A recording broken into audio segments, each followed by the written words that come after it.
Hey, what's going on, everybody? It kept you in suspense on the transition there.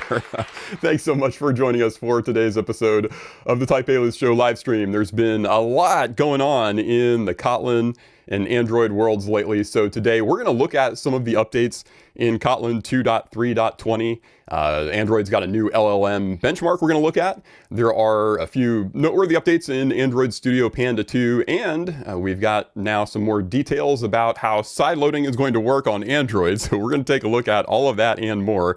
But first, as always, with me today behind the scenes is my lovely producer, who also happens to be my wife, Elizabeth. So let's give a round of applause. If I can find the applause button here, there it is. See, I can't have my producer hit her own applause button. That just wouldn't be right. It'd be like asking her to go get her own Valentine's Day flowers or something. So we're going to hit the button for her over here. All right, so now, look, if we're going to live stream, we are going to live stream right. So if you're watching on YouTube, be sure to hop into the chat and say hello. And for those watching on LinkedIn or X, just add your comments to the video there, and those are going to show up for us as well. There are tons of Kotlin and Android developers from all over the world, so let me know where it is that you're tuning in from. I'd love to hear where it is that you are today. And it's also totally cool to chat with each other during the show. So if somebody asks a question and you know the answer, feel free to reply to them, since I can't always get to every comment. And occasionally I'll probably have questions as well. Just as we're going through things, I might solicit some feedback from you. So be on the lookout for that as well. So again, say hello to me there and make some friends. And also, if you recently landed a new job, I'd love to hear about that. If you got a recent promotion, that would be good to hear about as well. And we can probably even set off some virtual confetti or something. But I'm always thrilled to celebrate your wins with you, so let me know about those. All right. Now, one of the things that we're going to look at today is Android's new LLM benchmarks. And so for our poll today, I would love to know which LLM you're using for your coding tasks, if any. If you're not, that's totally cool. I'm pretty measured in my own usage of LLMs for coding. Now, keep in mind that this poll is not asking about the coding agent, but about the underlying model that you're using. Now, in the past, we've done polls only on YouTube, and so we just used the polling feature that's part of YouTube. But these days, since we're also streaming to LinkedIn and X, we got to find a way to collect poll results from everybody everywhere. So we're trying something new today, and we'll see how it works. So you can respond to today's poll in one of two ways. You can either add a comment with the corresponding hashtag. I see some of you are already jumping on that. That's perfect. Or if you've got your phone handy, you can vote with the QR code that you see at the bottom there as well. So I'm going to give you some time to respond to that poll. And in a moment here, we're going to switch over to some news and stuff, but we'll keep at the bottom of the screen. You'll see we're going to keep those options up for you so that you can continue to respond to that poll as we're doing that. All right, let's check in with the chat here. We've got a few of you just kind of waving at me and saying hello. Got the drum rolls. Yeah, we need a little bit of a drum roll, like right in that transition when we're cutting out of the intro. That's great. Paul, good to see Paul. He's saying it's good to see me back here.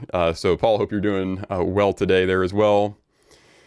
We've got people who love the intro. I appreciate that. There's that was all. Just so you know, that was all hand animated by me. That was not no LLMs involved in the production of the introduction there. We got folks from Greece. Thank you for mentioning that. Glad to have you joining us here. And also from Russia. Thank you for joining from Russia. I don't know how that time change works out for you, the time difference there, but I'm happy that you're joining us today. Awesome. Well, thanks so much, everybody. It's so good to be back with you on a live stream. We've done a number of videos, but it's been a little bit since we've done the live stream, and so I'm super excited to be here. All right, so we got a lot of stuff, like I mentioned, a lot of stuff going on in the Kotlin and Android worlds. And so let's talk about the sideloading story on Android, because we're getting a little bit more drama with that lately. So some of you probably know back in August, we got an announcement from Google where they talked about some of the growing concerns around the safety of sideloaded apps. And the concern here is really about social engineering attacks that try to pressure users into installing apps that are malicious, right? So somebody could, for example, create an app that looks legitimate. Maybe it looks like your bank's app, and pressure you into installing it via sideloading, and then they could just collect your bank credentials because it's their own app, for example. Now, as software developers, I kind of would hope most people listening to the live stream are probably going to be wise enough to avoid these kinds of threats, but it does sound like there are plenty of Android users who have fallen victim to this kind of thing. So Google's announcement here in the fall was that they were going to introduce developer verification in order to just install an app on your device. So in other words, you've got to become a verified developer with Google, possibly requiring a fee and presenting your government ID, and then your app can be installed. And that includes not just through the App Store, but also via sideloading. And if you're not a verified developer, then the device just simply wouldn't allow you to install the app. So down here, they did note that they were going to make some provisions for students and hobbyists. And also they noted that sideloading would continue to be an option. Now, I've seen a number of just videos on YouTube where people are saying, sideloading is going away on Android, and this is kind of half the story, I guess. But they did, even from the first announcement, indicate that, yeah, your sideloading is still going to be there, but you just have to be a verified developer in order for someone to sideload your app. Well, a lot of developers didn't feel that that was quite the freedom that they were hoping for from Android. And of course, I'll say that managing the tension between security and freedom is always going to be a challenge, right? But a lot of Android developers and users as well weren't too happy with the announcement when Google presented it. So for example, keepandroidopen.org has a very sternly worded open letter explaining why they don't like the new requirements, explaining how they find it's bad for both the consumers and creators as well. And mainly it focuses on the idea that Android has so far been positioned as an open platform that allows you to control what runs on your own devices.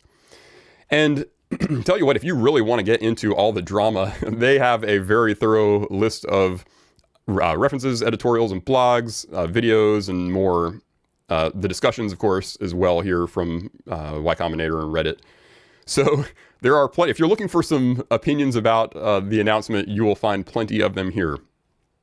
Well, last week, Google posted an update to their plans, and they're introducing an advanced flow, what they call an advanced flow. And that's going to allow you to sideload apps from unverified developers. So sideloading is going to work a little differently depending on whether you're a fully verified developer, whether you're a student or hobbyist, or whether you're entirely unverified. So to sideload an app from an unverified developer, you're going to need to go through quite a bit of a process in order to opt into it. Now, this can be a one-time process. That's the good news. So if you want to simply configure your device to always allow sideloading of any apps, it looks like we'll be able to just go through the process once. And once we do that, we'll be good to go. The process does require a number of steps, though, including a 24-hour waiting period. So here's the flow, enabling developer mode in system settings. Obviously, I think most people probably tuning in here who have Android devices probably already have developer mode enabled if you're at least using it for debugging. Then they've got a dialog box confirming that you're not being coached. And so the idea here is just make sure that, that somebody has just a simple stop sign saying like, hold up, wait a minute, something ain't right. So then you have to restart your phone and re-authenticate, and that cuts off any access to remote access or any phone calls that you might be on, is the idea there. And then after that, you come back 24 hours later, and then finally you can hit the final dialog box that will allow you to install apps. And you can set it to either allow for 7 days, so you could have like a 7-day window during which you could install unverified apps or apps from unverified developers. Or you can set it to be an indefinite amount of time. So you just turn it on. So the idea here again is just to make sure that you're actually a power user, that you're not just someone who's being scammed, and giving it enough time to kind of break the pressure cycle or the pressure that's usually applied in these kinds of situations. So as I mentioned, there is also the limited distribution accounts. They're reiterating this again down here that they are going to provide those. So you can still build an app for your mom and dad without having to pay a registration fee or provide government ID. And they allow you to install your app, in that case, on as many as 20 devices. So I definitely want to hear from you guys in chat. I want to hear what your take is on all of these changes that they're presenting. They have not implemented this yet. This is just kind of what they're presenting as their approach. So do you think this is a reasonable solution, or is Google kind of crossing a line that they're not going to be able to step back from later? Actually, I'm going to go back to Keep Android Open here to the website. They had a response to it as well. And their biggest concern was that they said the entire flow is going to go through Google Play services, not the Android OS, meaning that Google can modify, restrict, or remove it at any time without an OS update and without user consent. So I've heard a few people mention this one actually, and I'm not clear on that one. Like, I can understand why installing something through the verified, like when you're verifying that an app is actually, from a recognized developer, that's obviously got to go through their services, right? But I don't see why activating the advanced flow is going to require Google Play services. It seems like that could just kind of be baked into the OS, where you just unlock it for unverified apps to be installed, right? But again, I've heard other people mention that concern. And so if you're on that side of this thing, I would love to hear from you, because maybe I'm not considering something there. Maybe there is some reason why Google Play services would have to be involved in that. So I'd love to hear from you on that, if that's your take on this. So anyway, down here, they're also calling for an actual implementation that could be verified and such. And naturally, we're going to get that at some point, but it's probably not going to be closer until sometime around September, which is when the changes start going into effect. So that is the story on sideloading, which has been a lot of drama for us lately. And so I'm going to take a look at what you guys are saying about it here. We've got, I feel a little bit like Johnny's saying here, read a bunch on the news and still kind of confused as to how it's going to work. And yeah, I think it kind of makes sense. The unlocking flow just sounds like it's a bit involved, and it's not clear to me, again, if that's going to be entirely on device, if it's entirely contained in the OS or what. So I'm not sure on that either. But see, this one here says, does this mean Kotlin should get ready for a Unix-based phone OS? I have not tried developing something for a Unix phone, but yeah, I suppose with Kotlin native, maybe we're not too far away from that. Who knows? That's great. Let's see here. We got all this looks similar to how bootloader unlocking works for some vendors, where you have to wait several days for the unlock to be approved. So maybe that is maybe they took some inspiration from that as well. And then, the question about here, we got, what about European law about different app stores? How would verification work? That I don't know that part of it either, but that definitely does add a little bit of complexity to it too. All right, great. Well, let's check in on the poll results. They've been out there for a little bit now, and let's see if you all have any particular preference. And yeah, look at that. Claude is a pretty clear winner there. And that actually doesn't surprise me, because I kind of feel like Anthropic's really positioned itself as sort of the coding, the coding LLM, I guess. So and Gemini honestly doesn't surprise me either, that especially being a little bit more of an Android crowd. I think a lot of people are just kind of plugging into the Gemini stuff in Android Studio as well. So there are several benchmarks that are designed to measure the LLM performance of different kinds of tasks. And when it comes to software development, the benchmarks are typically structured around completing some kind of a ticket. So like a GitHub issue, for example. And usually when it comes to these benchmark results, I tend to take them with a bit of a grain of salt.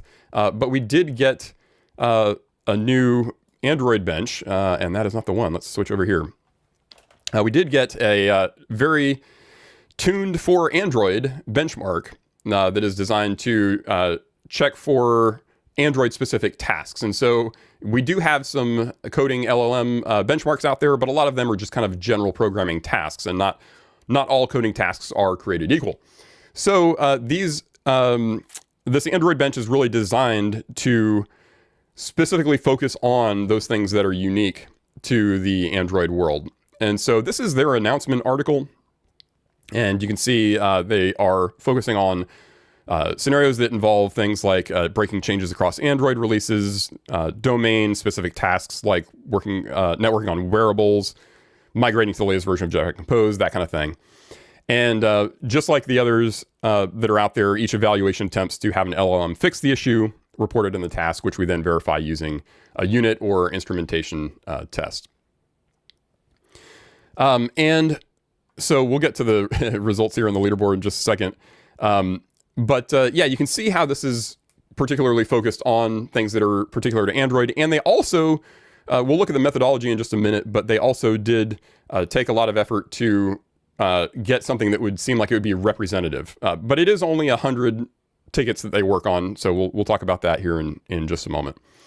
But I did also want to point out one last thing here, and that is that they say for this initial release, we wanted to purely measure model performance and not focus on the agents. And so they just ended up using the SWE, the mini bench or whatever it's called, that kind of takes most of the agent out of the way there. So these are the leaderboard results from what they ran. And you can see Gemini is at the top there, and Claude is right behind. And it doesn't entirely surprise me. I think, even with, you can see the confidence interval range kind of overlaps there quite a bit down most of the leaderboard. And so I think my big takeaway here is that as long as you're on like one of the most recent models, that you're probably getting the most that you can out of it. There is also a bit of a difference we can see between the lower tiers and the higher tiers of LLMs from the same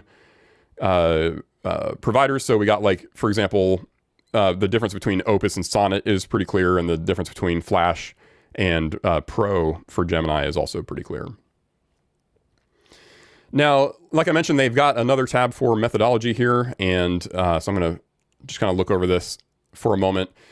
They had a few criteria that they had to work through in order to pick the 100 tickets that they were going to use for this. And that included having a repository that was popular, so 500 plus favorites on it, stuff that's been active recently and that kind of thing.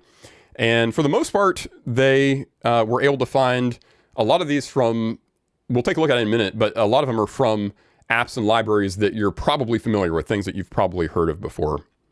Their methodology goes into a lot of the details here, but you can see they whittled it down from almost 39,000 tasks down to just 100. And so there's quite a process to get it down to just the 100 that they're going to use. I did think some of the stuff in this paragraph here was pretty interesting. We analyzed GitHub repositories and pull requests and found that 71% were written in Kotlin and 25% in Java, confirming a shift toward the new programming language. And then 41% compose representation and 59% view-based tasks, which is kind of interesting to me as well. They did say the majority of the repositories were for applications with some bent toward libraries, and so they kind of ended up shifting their focus on that a little bit to accommodate kind of the balance of applications and libraries. So let's take a look at, so they're just kind of making sure it's complex enough. So they've actually got the GitHub repository out there that shows you exactly which pull requests that these LLMs were assigned to work through. And so as you're just kind of looking down here, by the way, it's Android Bench is both the organization and the repository name. And we can see like Pocket Cast, for example, is pretty common. We've got some libraries that you've heard of, Compose Rich Editor. We've got, I think, Coil's in here. Yep, Coil. Now in Android and Thunderbird. So a lot of things that you've probably heard of at one time or another. And they didn't mention it. I don't think they mentioned it in the methodology, but they did also categorize these by either bug fixes or features. And they had, so 62 out of the 100 were bug fixes, half of that, 31 were features, and then a handful of like refactorings and optimizations and things. So the success metric here is really just whether it causes the corresponding test to pass, which is good, but as software engineers, I think satisfying functional requirements is, we kind of consider that, relatively low bar, because there are tons of other quality attributes that we care about, things like security, scalability, maintainability, readability, that kind of stuff. But it sounds like the benchmark here is really mainly about focusing on those functional requirements. Now, again, like I said, they've got this whole list of everything, of all the pull requests that they used here. So if you really want to dig into, see exactly what it was that they fixed, or if you really want to run it yourself, you can also pull us down and throw some money at the LLMs so that you'll have enough tokens to burn through. So they do also have the docs folder. And inside the docs folder in this repository, they have this technical report, which gives a lot more details. So if you're totally into nerding out over these benchmarks, you can take a look over the tech report here, which goes into a lot more detail that I'm not going to bore everyone with here today. So Android Bench might be something to keep an eye on over time. Again, on the whole, it seems like as long as you're on sort of the most modern version of each model, you're probably getting a pretty similar experience with a little bit of gap as well between the lower and higher tiers on each model. So I'd love to hear from you guys as well if this is, like, if you're using Claude or Gemini, like, are you getting a pretty good experience out of it? Are you enjoying the experience? Because I feel like some management is starting to kind of require it from a lot of developers now, and I'm not always sure that that's quite the right move, especially as we've seen. I can't blame Amazon for some of the outages. Specifically, I can't put the blame on AI necessarily because I don't know for sure, but I feel like Amazon and Microsoft have both kind of had some L's lately when it comes to some of their releases and things. So I don't know, I'm a little skeptical that pushing AI as hard as they've been has been quite the right move. All right, so let's talk for a minute about Android Studio Panda 2. It came with a few AI-related updates as well. They released this version just a few weeks back, and the first one I was going to mention is that when you create a new app now, you have an option to create with AI. And when I first read about this, I was kind of like, well, kind of pointless, right? You could just like create a bare bones app from just the templates and then use the AI to fill it in with whatever you want. But one of the things that I did like here is that it creates a project brief that covers the features that it's going to create and the tech stack that it's planning to use, and then you can approve it or revise it to fit your needs. Now, I don't know about you, but like I get really bored when coding with an AI agent. It's like watching Jabba the Hutt race a turtle. Like you just kind of look up every now and again and you're like, yep, still going on. So instead of having you sit here and watch me run this thing and just kind of wait for it to get to the end of it, I decided to run this the other day so you wouldn't have to sit through it and just kind of show you what I ended up with as I ran through it. So here's the prompt that I used at the top, which was just kind of creating a little live stream viewer for the channel. And it created a mock-up out of that as well, which is a bold choice on colors, I'll say that. not quite what I would have picked, but there you go. And the brief and the plan here was pretty helpful.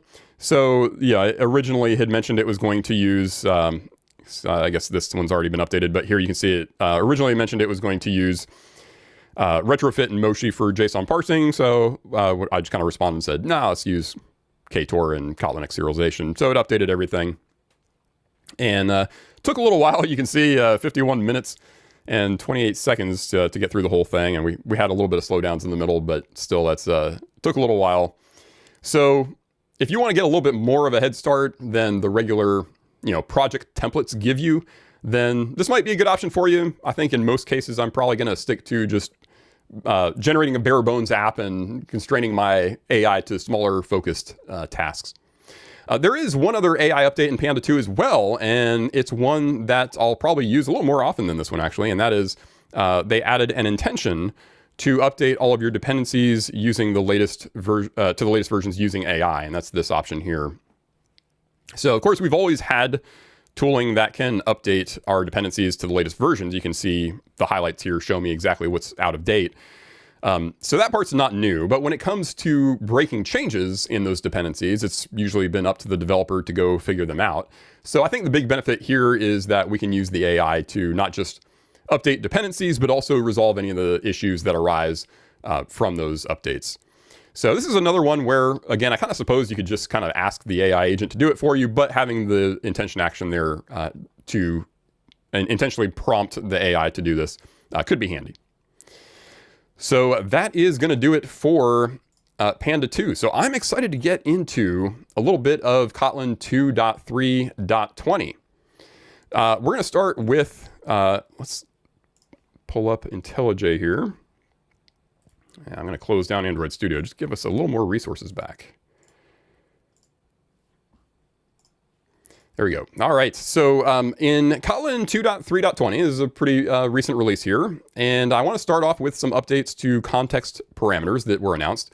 So to start with, Kotlin 2.3.20 no longer supports context receivers. So if you haven't yet switched over to using context parameters, you're going to need to do that before you can update to Kotlin 2.3.20. So here in the build file, for example, I've still got this on context receivers. And you can see here I'm still using context receivers. If you haven't already updated, it's a pretty simple change to make. You could just update from context receivers to context parameters. And then when you're back in your source code, just give those guys a name and you'll be off to the races in no time. So with that change, this is going to now work. It is important to note that you don't necessarily get an error in the IDE, but at build time, you'll see these errors pop up for you. So again, if you're not yet updated from context receivers, hopefully you have because it's been a little while, but if you haven't, now's the time to do it or you're not going to have a good time upgrading to 2.3.20. This will be a breaking change for you. So there's also been an update to the way that overloads are resolved when you're using context parameters. So previously, you could have two functions whose signatures only differed by their context parameters. So for example, we can overload save user here, and now that there are two functions named save user, and the only difference between them is between their signatures is that one has a context parameter. Well, this used to be allowed, but in Kotlin 2.3.20 now, I'm just going to go ahead and hit the build button here. You'll get an error on this, and you'll see we got two different errors here. The second one is actually the root cause, and that is that we've got the overload resolution ambiguity between these two now. And for now, I believe that the only recourse is to give these functions different names. In an upcoming release of Kotlin, probably Kotlin 2.4, we'll be able to use explicit context arguments. So in other words, we'll be able to work around this error by explicitly giving a name to that argument that corresponds to the context parameter. And again, this obviously you can see it's not working right now. It's breaking. This isn't going to work right now, but if you want to get more of the details on this, there's a keep out for it. Keep number 448 has the details about that one. So again, if you're using context receivers, update to context parameters in order to use this version. And if you're already using context parameters, just keep in mind that you could end up with an overload resolution error when building your project. All right, I'm going to clean this back up so that we get a building project again. And next, let's talk about a feature that I'm especially excited about, and that is the destructuring updates. So destructuring's been a very popular feature in Kotlin, but it's been based on position. And when it's based on position, it comes with some risks. So in order, the order of your variables needs to match the order of the components, right? So here we've got a data class named book, and we can destructure it into its individual components. Like you can see I'm doing on the first line of this destructure function. And the problem is that it's easy to accidentally swap around some of these variable names and get the wrong components. Now, thankfully, the IDE does give us some help here. You can see we're getting a little bit of colors lighting up on this, telling us that these appear to be in the wrong order. But this only helps when the names actually match the components that are in a different position. So because I'm still using the author, title, and price, and those are the names of them up here, but they're not in the same order, this is first here and this is second here, it's able to recognize that, and that's what tells us that it appears to be the wrong one. So if we were to call these something different, however, this is not going to really help us out, right? Because this is based on the name of the parameter of the property in the data class. So you can see here we don't get help in the IDE. One way that we could mitigate this is to use stronger types here. So for example, we could introduce a type just for the title and a type just for the author. And we'd have to go through and update them here in the book and update our constructor call as well. But then once we've done that, we can explicitly specify the types that we're expecting when we perform the destructuring down here. And that gives us the error right here that we're looking for. So we get a nice compile time error giving us a chance to notice this early. But especially when we're just using simple types here, like string, for example, then this can definitely be a gotcha. And one of the bigger risks is that we could introduce a new component in the middle of the list here. And even though our call to the book constructor is now giving us an error, notice that our destructuring assignment is really none the wiser.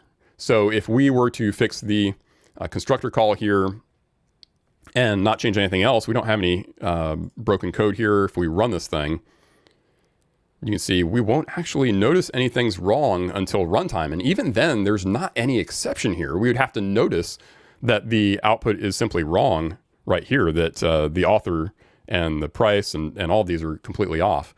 And here we're just printing it out, right? So not a big deal, but if we were storing these in database columns, for example, it could certainly be quite a hassle to run a migration to reverse the damage that was caused, right? So there is potential for some big risks with the position-based destructuring.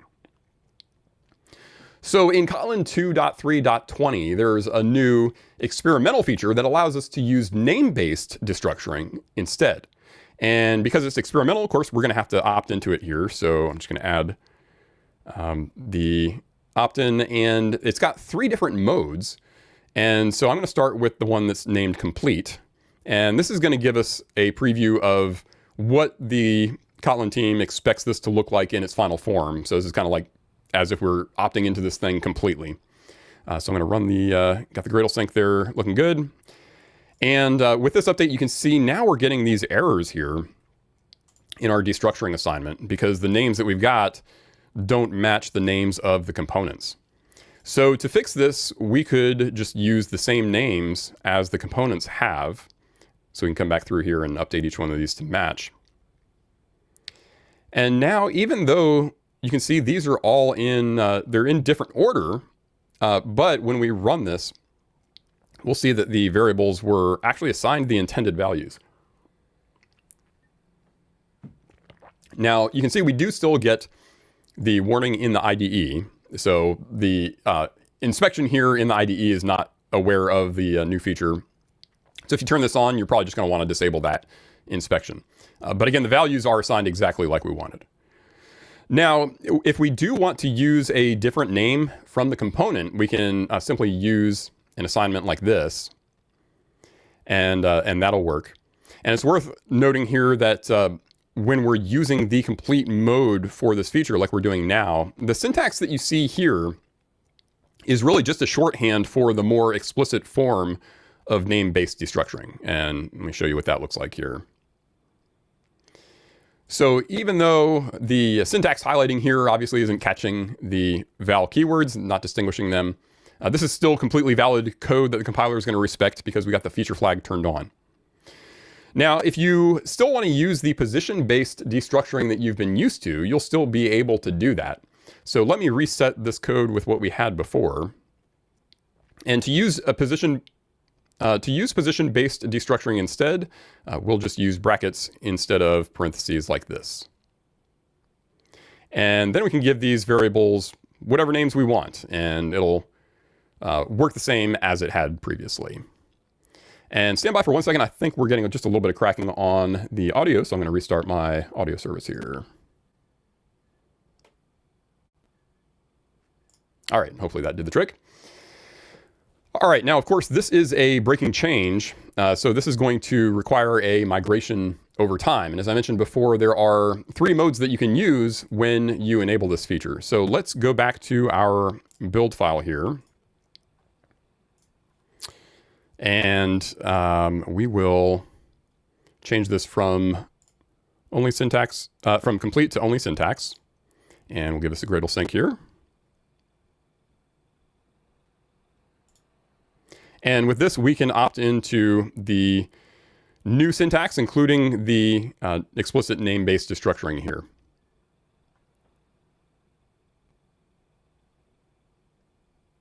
But otherwise, it'll continue to behave as it has in the past. So you can use this as a first step toward using the new feature without requiring any changes to your existing code. And there's one more mode that you can use. It's called name mismatch. So I'm just going to come back here and going to update this to name mismatch. And this mode warns us when the names of our variables don't match the names of the components. I'm going to give this a Gradle sync again, come back to our destructuring. And I'm going to put this code back to the version that had the subtitle in it. And now we're going to get a warning, not just in the IDE, but we were getting that one before, but we're also going to get it from the compiler. So here you can see we're getting these compiler warnings as well. So if we were to build this on the command line via Gradle, we would see the warnings in the output. So this would be a great setting if you wanted to collect reports about all the places that you'll need to update in order to successfully migrate in the future. So especially if you collect these warnings in reports on your CI server, for example. So that's what's happening with the new destructuring updates. And like I said, it's still experimental and there is a full migration path planned out for it, but you can opt into it today. So let me know what you think about this feature. Do you like the syntax? Have you had any horror stories from using position-based destructuring, or is this something that's not really been a problem for you? Let me know in the chat. And speaking of chat, let's hop back over here and see what you guys are saying. Johnny says, haven't used this feature yet. How does this interact with Java? Does it just generate additional methods for the context parameters, or does it simply not work? That's a really good question because the so far it's been based on component N functions, but when it's not going to be based on the position anymore. So I've got to do some research on that one. I mean, I'm guessing. Yeah, I don't know. Like maybe you're just going to be limited to using the position with that. I don't know how you would be able to do that otherwise and have it work because data classes being a particular like Kotlin particular feature. So I don't know. That's a great question. I'm going to look it up and maybe I'll when I find out, maybe I'll make a YouTube short for you that explains what the situation is on that one. All right, it is last call for any of your questions, or comments or anything. So if you got anything, get them in now, and otherwise we will go ahead and wrap up for it. Hey, it's been great, guys. I've been so happy to be here with you today. It's been a few months since we got to do the live stream, so I'm really excited that I get a chance to hang out with you guys again. All right, I don't see any other comments coming in, so I think that is going to do it for this episode. So, hey, we're working hard to bring you quality videos and live streams that can help make Kotlin and Android developers the absolute best that they can be. But we can't do this without you. You are the ones who help get these videos in front of other developers. And to do that, just hit the like button, subscribe to the channel, share it with your friends, and that's what's going to tell the algorithm to recommend our videos to more developers like you. So thank you for doing that, and together we'll elevate the whole Kotlin community. More videos about Kotlin Flow are just around the corner. I'll have those for you soon. In the meantime, thank you so much for hanging out with me today, and I'll see you next time.